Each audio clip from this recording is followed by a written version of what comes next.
ទន្ទឹមនឹងថ្ងៃថ្មីហើយក៏ជាថ្ងៃពិសេសសម្រាប់អ្នកមេគូសហ្វដែលកំពុងតែចាប់ផ្ដើមថ្ងៃមង្គលផងដែរថ្ងៃនេះជាថ្ងៃមង្គលរបស់វិចិត្រ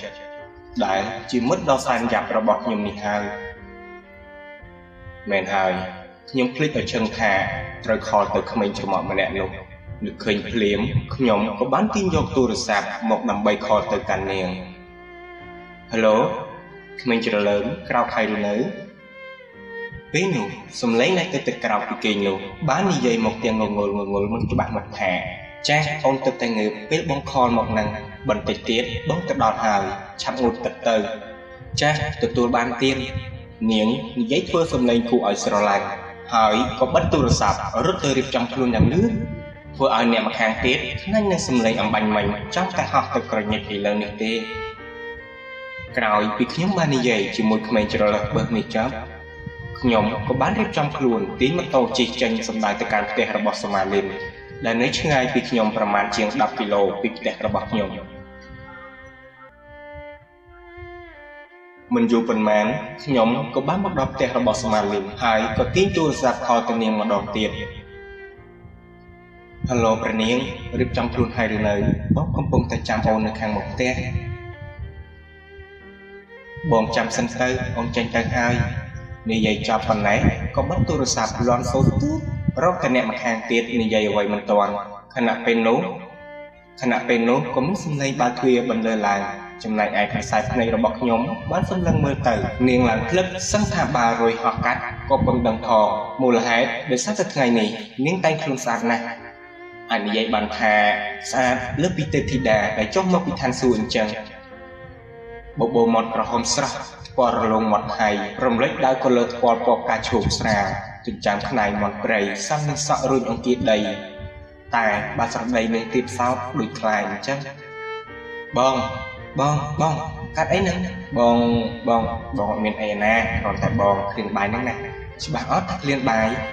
នាងនិយាយមកទាំងពេលមកដាក់ខ្ញុំហាក់បីដូចជាដឹងថាមុននោះខ្ញុំបានគិតអ្វីអញ្ចឹងយើងអាចចេញដំណើរបានហើយឬនៅព្រះនាងចេញទៅបានហើយប្រសិនដីព្រានមិនបងអង្គយូរខ្ញុំនិងសមាលិនក៏បានចេញដំណើរទៅកាន់ខេត្តបាត់ដំបងតាមបណ្ដោយផ្លូវជាតិលេខ5ជិះបណ្ដានិយាយគ្នាលេងជាមួយគ្នាបណ្ដារហូតដល់ព្រែកភ្នៅទៅពួកយើងក៏សម្រេចចិត្តឈប់ញ៉ាំអាហារពេលព្រឹកក្រោយពីបានឈប់ម៉ូតូរួចរាល់ហើយនោះខ្ញុំក៏បាននិយាយទៅកាន់ព្រះនាងច្រើមថាពួកយើងសម្រាប់ញ៉ាំបាយនៅអាហារដ្ឋានពុទ្ធិកានេះសិនហើយចាំបន្តទៅខាងមុខទៀតភ្លាមនោះនាងក៏បានមកក្បាលដើម្បីបញ្ជាក់ថាយល់ព្រមយើងក៏នាំគ្នាដើរចូលទៅក្នុងហាងនោះជាមួយគ្នាហើយក៏បានជួបគ្នាជាមួយនឹងនារីវ័យក្មេងម្នាក់ចូលមកសួរខ្ញុំថាសួស្ដីបងអញ្ជើញមកប្រមាណអ្នកដែរបងបាទគឺមកតែ2នាក់ទេអញ្ចឹងបងអញ្ជើញហូបអ្វីដែរចុះហាងអូនមានលក់អ្វីខ្លះចេះមានដូចជាមីស៊ុបគុយទាវបាយស្រូបនិងបបរគ្រឿងរៀបរាប់បានល្អអញ្ចឹងមានមីស៊ុបរត់ក្រោះអត់លៀមនោះស្រាប់តែសមាលិនបាននិយាយកាត់ខ្ញុំវិញថាបានហើយបងឯងកុំពូកែកោពេកខ្ញុំក៏សើចរួចនិយាយទៅកាន់បងស្រីនោះវិញថាសុំទោសបងស្រីបងនិយាយលេងទេឥឡូវអូនដាក់បាយមាន់ឲ្យបង2ចានមកនឹងតែបៃតងក្រូចឆ្មាពីកែវផងចាស់សូមបងទាំងពីរចាំបន្តិចបន្ទាប់ពីបានកំងឲ្យញ៉ាំរួចហើយរងចាំមួយផ្លែតស្រាប់តែទូរស័ព្ទខ្ញុំក៏បានរលឡើងពិតណាស់មិនខុសទេគឺវិចិត្រភ្លាមនោះខ្ញុំក៏បានលើកយ៉ាងម៉េចហើយលោកកូនកំឡោះខ្លាចខ្ញុំមិនទៅចូលរួមមែនទេយើងមិនខ្វល់ថាឯងបានឬមិនបានចូលរួមនោះទេតែរឿងដែលសំខាន់គឺយើងបារម្ភពីបងស្រីយើងដែលនៅជាមួយឯងវិញនោះទេអ្នកលោកបងគិតថាខ្ញុំនេះជាបិសាចជញ្ជក់ឈាមមែនហ្នឹងប្រហែលដែរតែណាហើយម៉ោងប៉ុន្មានឯងមកដល់ប្រហែលម៉ោង12ទៅដល់ហើយបានហើយអញ្ចឹងគ្នានៅចាំនិយាយចប់ភ្លាមសមាលិនក៏បានសួរមកកាន់ខ្ញុំបងមិនចិត្តមែនទេត្រូវហើយគេសួរយើងដល់ណាហើយចុះបងឆ្លើយថាម៉េចបងថាទឹកតែចេញទៅទេនាងក៏លែងតបស្របពេលដែលគេកំពុងតែលើកអាហារមកដល់សួស្ដីបងម្ហូបដែលបងកំងបានមកដល់ហើយភ្លាមនោះខ្ញុំក៏លូកដៃទាញយកសមនិងស្លាបព្រាជាមួយនឹងក្រដាស2-3សន្លឹកមកជូតរួចក៏ហុចទៅឲ្យក្មេងច្រមុះតោះអូនឆាប់ញ៉ាំទៅខ្លាចត្រជាក់អស់លែងឆ្ងាញ់ហើយណាមួយយើងក៏ប្រញាប់ផងដែរគិតតែពីបងឯងទៅត្រូវញ៉ាំឲ្យច្រើន ព្រោះបងជាអ្នកបើកបរផងនិយាយរួចនាងក៏បានយកផ្លូវមាន់ដែលនៅក្នុងចានបាយរបស់ខ្ញុំទៅចាំអូនបេះឲ្យព្រោះអូនមើលទៅបងដូចជាទឹកភ្នែកខ្លាំងណាស់ខ្ញុំក៏ពុំបាននិយាយអ្វីទាំងអស់បានត្រឹមតែញញឹមដាក់នាងចំណាយពេលអស់ចូលកន្លះម៉ោងទៅហើយក្រោយពីបានញ៉ាំអាហារពេលព្រឹករួចមកខ្ញុំក៏បានហៅអ្នករត់តុកមកគិតលុយរួចក៏បានប្រញាប់ចាក់ចេញទៅមុខបន្តទៀតខ្ញុំនិងសមាលិនក៏បានចេញពីហាងអាហារពុទ្ធិកា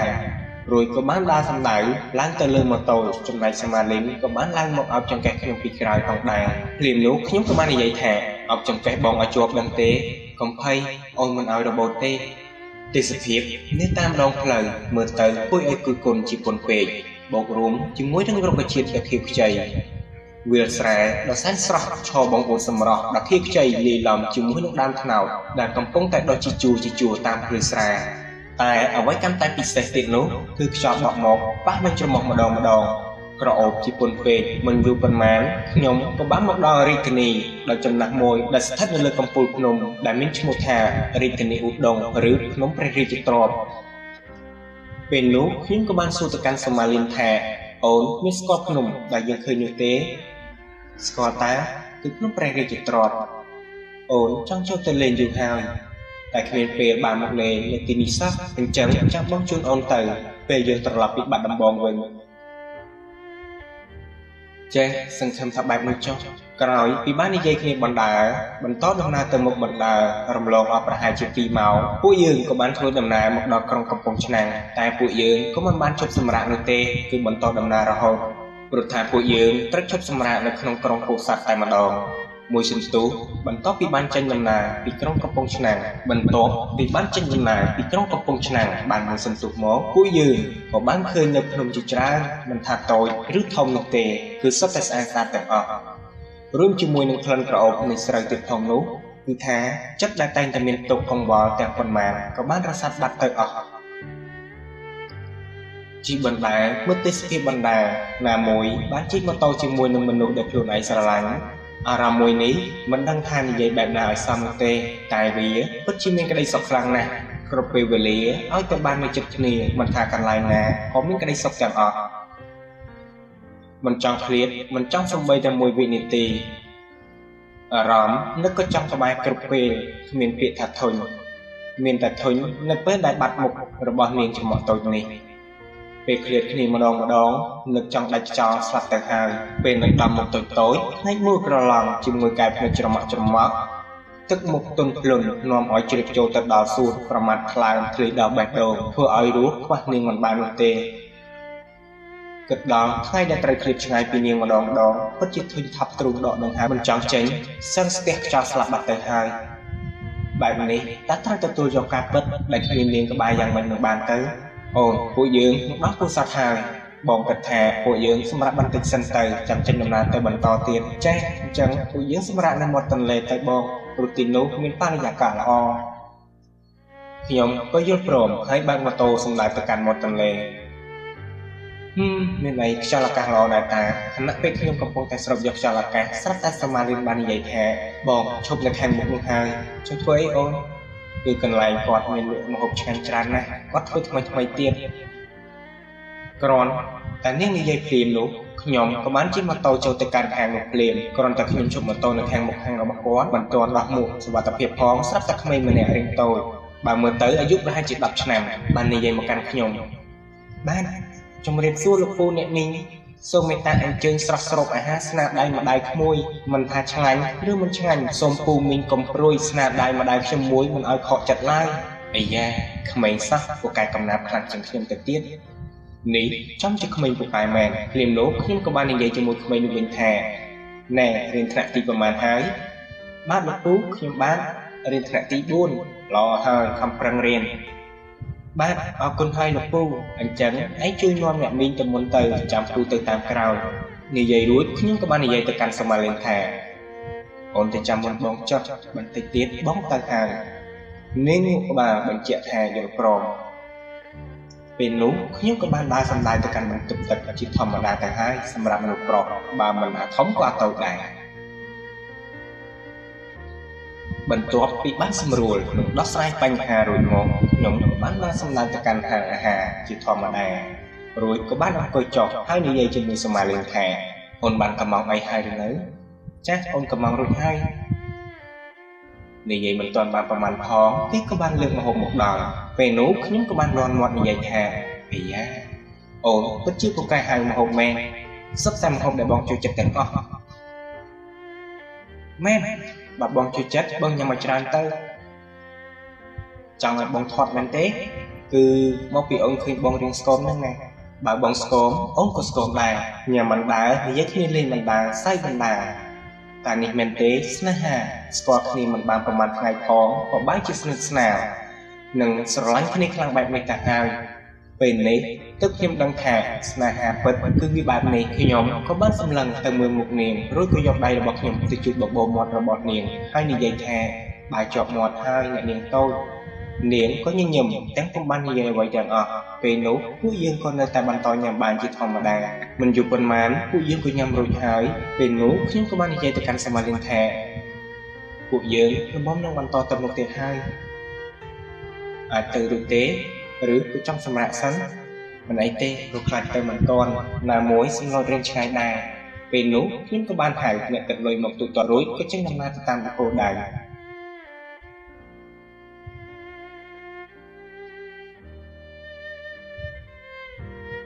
ចេញពីទីក្រុងពោធិ៍សាត់យើងសម្ដៅឆ្ពោះទៅកាន់សំឡូតតែម្ដងគឺមិនចូលទីក្រុងបាត់ដំបងឡើយបើសិនជាយើងគិតពីក្រុងពោធិ៍សាត់ទៅសំឡូតអាចនិយាយបានថាចម្ងាយ145គីឡូម៉ែត្រទៀតទៅដល់ទីតាំងដែលយើងចង់ទៅព្រះអាទិត្យចាប់ផ្ដើមឡើងកម្ដៅបន្តិចម្ដងអាចនិយាយបានថាថ្ងៃរៀងជ្រេខ្លាំងណាស់ដែរហើយតែមិនធ្វើទេពួកយើងក៏នៅតែបន្តទៅមុខជានិច្ចបន្ទាប់ពីបានចំណាយពេលជិះម៉ូតូអស់រយៈពេល3ម៉ោងមកពួកយើងក៏បានមកដល់ស្រុកកំណើតរបស់សុមាលេនដែលស្ថិតនៅភូមិព្រៃរំជែកឃុំតាសាញ់ស្រុកសំឡូតមកដល់ភ្លាមសុមាលេននាងក៏បាននិយាយថាបងយឺតព្រោះចិត្តដល់ផ្ទះអូនហើយនៅម្ដុំណាអូននោះបងមានឃើញរោងការទេឃើញតាចាស់នឹងហើយនៅជាប់រោងការរបបពណ៌ខៀវភ្លាមនោះខ្ញុំក៏បានជិះម៉ូតូចូលទៅផ្ទះសុមាលេនប្រាប់គ្រាន់តែខ្ញុំឈប់ម៉ូតូភ្លាមស្រាប់តែគ្រប់គ្នាបានសម្លឹងមើលខ្ញុំដូចជាចម្លែកអានេះបានថាកសែភ្នែកម្នាក់កំពុងតែគិតអ្វីមួយយ៉ាងឃើញដូចនោះសុមាលេនក៏បានណែនាំខ្ញុំទៅម៉ាក់របស់នាងម៉ាក់នេះគឺបងពុទ្ធិកាជាមិត្តរបស់បងស្រាប់តែម៉ាក់របស់នាងបាននិយាយតបមកវិញយ៉ាងលឿនថាមិត្តឬក៏សង្សារពេលនោះខ្ញុំមិនបងងយូរក៏លើកដៃសំពះរួចនិយាយទៅកាន់ម៉ាក់សុមាលេនថាជំរាបសួរអ្នកមីងភ្លាមនោះម៉ាក់សុមាលេនក៏បានបោះសម្ដីមកកាន់ខ្ញុំវិញថាមិនដឹងហៅមីងអីទេហៅថាម៉ាក់ទៅបានហើយសុមាលេនក៏បាននិយាយកាត់ម៉ានេះគាត់មិនទាន់ខ្លាចជាកូនប្រសារម៉ាក់ឯណាទម្លាប់មកឲ្យទៅមិនយូរមិនឆាប់កុំខ្លាចជាកូនប្រសារទេពេលនោះគាត់ក៏បាននិយាយបន្ថែមទៀតថាសុមាលេនកូនមើលនាំកូនពុទ្ធិកាទៅបន្ទប់ទៅកូនចាស់ម៉ាក់ក្រោយពីបាននិយាយគ្នារួចសុមាលេនក៏បាននាំខ្ញុំទៅកាន់បន្ទប់សម្រាប់ដែលបណ្ដាខ្ញុំក៏សួរទៅកាន់សុមាលេនបណ្ដាអូនហេតុអីមិនឃើញលោកប៉ារបស់អូនអញ្ចឹងនាងក៏បានតបលោកប៉ារបស់អូនគាត់បានចែកឋានទៅហើយឬដូចនោះខ្ញុំក៏បាននិយាយតបវិញ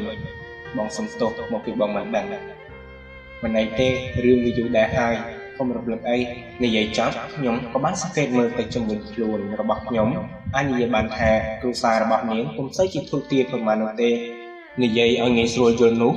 ជាគ្រួសារអ្នកមជ្ឈិមម្នាក់ដែលរស់នៅរំពឹងទៅលើការធ្វើចំការខណៈពេលដែលខ្ញុំកំពុងតែស្លងអារម្មណ៍ស្រាប់តែសុមាលេនបានហៅខ្ញុំបងនេះកំពុងគិតរឿងអីហ្នឹងបាទបងមិនគិតរឿងអីទេបើមិនគិតអីមិនដាក់កាបូបចុះទៅនៅចាំដល់ណាទៀតហើយឆាប់ទៅងូតទឹកទៅនឹងឆាប់បានមកសម្រាប់ព្រោះបងហត់ហើយចាំអូនទៅតាមក្រោយអូននៅរៀបចំបន្ទប់បន្តិចសិនក្រោយពីសុមាលេននិយាយចប់ភ្លាមនាងក៏បានបោះកន្សែងពុកពោមកឲ្យខ្ញុំហើយក៏បានបោះពាក្យសម្ដីបន្ថែមមកទៀតថាដោះខ្លួនផងព្រោះធំក្លិននេះខ្លាំងណាស់បាទអ្នកម្ដាយតូចសុមាលេនក៏បានសម្លាប់មកកាន់ខ្ញុំទាំងមកចេញមកមិនខុសអីពីការជួបដំបូងនោះទេនេះបានថាខ្លាពិតមែនមិនបងងយូរខ្ញុំក៏បានចូលទៅងូតទឹកជាធម្មតាទៅហើយក៏ទ្រង់របស់ខ្ញុំពេលងូតទឹកម្ដងខ្ញុំតែងតែជើងលេងនៅក្នុងបន្ទប់ទឹកតែម្នាក់ឯង 10 នាទីក្រោយមកបន្ទាប់ពីងូតទឹករួចខ្ញុំក៏បានចេញមកពេលនោះសូម៉ាលីននាងក៏បានរៀបចំសម្លៀកបំពាក់ឲ្យខ្ញុំរួចជាស្រេចដែលបាត់ទុកនៅលើពុករួចបានសរសេរក្រដាសមួយសន្លឹកដាក់នៅលើក្រោមខោអាវនោះថាស្លៀកពាក់រួចបងឆាប់សម្រាកទៅអូនទៅជួយម៉ែបន្តិចសិនល្ងាចបានអូនមកវិញអានរួចខ្ញុំញញឹមម្នាក់ឯងទាំងដាច់ចិត្តនឹងបេះដូងមួយនេះកំពុងតែចង់ផ្ទុះចេញមកក្រៅទៅហើយខ្ញុំមិនដែលទទួលបានអារម្មណ៍ស្នេហាបែបនេះពីមុនមកទេតែពេលនេះគឺខ្ញុំបានស្គាល់វាហើយមិនចាំយូរខ្ញុំក៏យកខោអាវដែលសូម៉ាលីនបានរៀបចំនោះមកស្លៀកហើយក៏ប្រាស់ខ្លួនគេងទៅលើពុកនោះរួចក៏ឆ្លៀតទាញយកទូរស័ព្ទមកចាក់ចម្រៀងស្ដាប់កំដរហើយបូករួមជាមួយនឹងអស់កម្លាំងផងនោះខ្ញុំក៏បានលំលក់បាត់ទៅ2 ម៉ោងក្រោយមកខ្ញុំក៏បានបាត់ភ្នែកមកបន្តិចម្ដងស្រាប់តែពេលនោះខ្ញុំបានឃើញភ្នែកទាំងគូសម្លឹងនៅមើលខ្ញុំទាំងមិនដាក់ភ្នែករួចនិយាយថាបងភ្ញាក់ហើយមែនទេភ្លាមនោះខ្ញុំក៏យកដៃទាំងគូរបស់ខ្ញុំទៅចាប់ថោកនាងរួចថឹកស្គាល់នាងមួយសើហើយនិយាយទៅកាន់នាងថា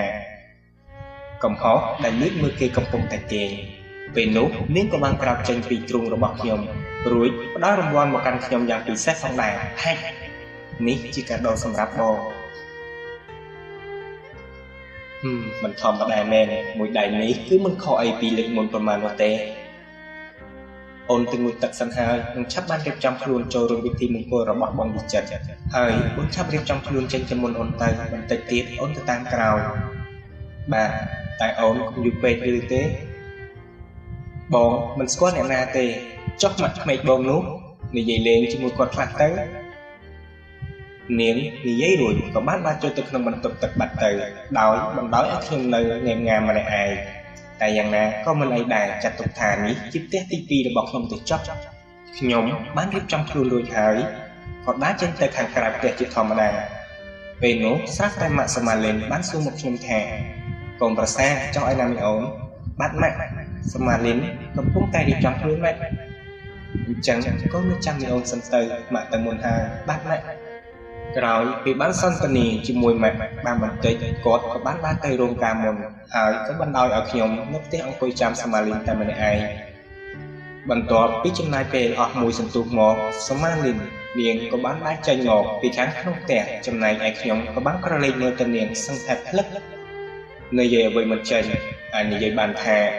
មិនខុសអីពីទេពអក្សរដែលកំពុងតែធ្លាក់ពីលើមេឃនោះទេនិយាយរួមទៅការតែងខ្លួនបែបសាមញ្ញទេតាមបែបអ្នកសុខចំការមិនហៃសូវពេកហើយក៏មិនឆាប់ឆាយអ្វីនោះដែរក្រោយពីសូម៉ាលីនបានចេញមកហើយពេលនោះនាងក៏បានបបួលខ្ញុំតោះដល់ពេលហើយពេលនោះនាងយកដៃមកគៀកជាមួយនឹងដៃរបស់ខ្ញុំរួចបន្តដំណើរទៅកាន់រោងការដែលនៅមិនឆ្ងាយពីផ្ទះនាងប្រមាណនោះទេរំលងតែ4ទៅ5ផ្ទះតែប៉ុណ្ណោះដែលបានមួយស្របក់ក៏មកដល់ខាងមុខនៃរោងការពេលនោះក៏បានឃើញវិចិត្រនិងរចនាកំពុងតែទទួលភ្ញៀវពេលនោះពួកគេក៏បានក្រឡេកមកឃើញពួកខ្ញុំទាំងពីររួចក៏បាននិយាយថាតោះសូមអញ្ជើញលោកប្រុសនិងអ្នកស្រីចូលទៅកាន់តុអង្គុយណែលោកនាយទទួលភ្ញៀវរួចកុំភ្លេចមកតុគ្នាផងមិនចាំបាច់ភ័យទេឬរាល់គ្នានឹងទៅខ្ញុំកាន់ដៃសូម៉ាលីនដែលសម្ដៅទៅកាន់តុរបស់ម៉ាក់នាង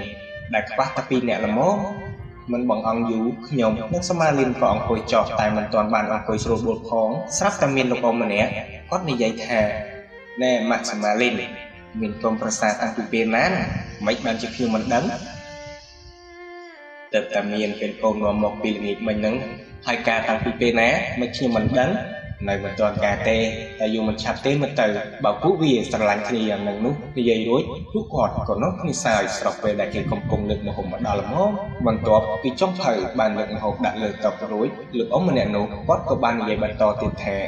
ណែក្មួយញ៉ាំការគេហើយទៅបន្តិចទៀតនឹងបានការខ្លួនឯងហើយបាទអ៊ំខ្ញុំក៏សង្ឃឹមបែបនោះដែរនិយាយមិនទាន់ផុតពីមាត់ផងស្រាប់តែផ្លូវទីបានហោះចូលមកក្នុងមាត់ខ្ញុំតែម្ដងប៉ុន្តែគឺស្នាដៃរបស់សូម៉ាលីនភ្លាមនោះលោកអ៊ំគាត់ក៏បានសើចហើយក៏និយាយបន្តទៀតថាទ្រាំទៅក្មួយអើយអនាគតប្រពន្ធក្មួយមិនមែនឆ្មាទេគឺខ្លាគាត់និយាយបណ្ដាសើចបណ្ដា